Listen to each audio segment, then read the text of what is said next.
నాకు ప్రత్యేకంగా నా మనసుని హత్తుకున్న బంగారు కొండ ఎవరన్నా ఉన్నారంటే అభిరామ్. ఎవరికి అసలుకోని కాక నిజంగా గొప్పవాడు అనమాట. అంటే ఆ సమయంలో ఎదురు వాళ్ళకి అసలుతున్నారు అనుకోండి వెళ్ళిపోతాడు. మళ్ళీ అదే వ్యక్తి బాధిస్తే నవ్వుతూ వెళ్ళి ఏంటంటే అడుగుతాడు. ఎంత గొప్ప సంస్కారం. తల్లిదండ్రులు బిడ్డలు పెంచే విధానంలోనే వాళ్ళకి బాధ్యతలు, సంస్కారం, వినయ విధేయతలు నేర్పాలి. నిజంగా మా సంతోషాన్ని నేర్పించాడు బిడ్డలకు. ఎంత సహనంగా భగవంతుడి సేవ కోసం పరిగెడతాడు. నాకు అన్ని వాళ్ళని తప్పన భోజనాలు వడ్డించేయాలి, గొప్ప అందరికీ పెట్టేయాలి. ఆయన మాత్రం తినడు.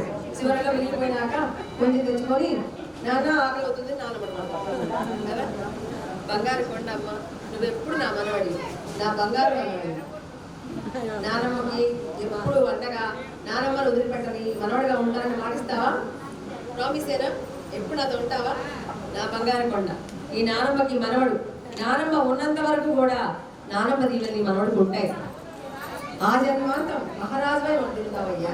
దీర్ఘాయుషుతో మహారాజుగా వర్తిల్లి లక్ష్మీపుత్రుడుగా జన్మంతా ధరించాలి. నా పెద్ద మనవడు వీడు. ఆడపిల్లంటే భూదేవి తల్లి.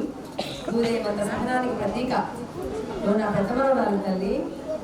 నీ మీద ప్రేమ లేకుండా ఎవరికో కాదు. కాకపోతే వాడు చిన్నవాడైనా వాడి చాకచక్యానికి నాకు మనసులో రోజు అనిపిస్తూ ఉంటుంది అనమాట. బిడ్డలు ఇలాగే పెరగాలి.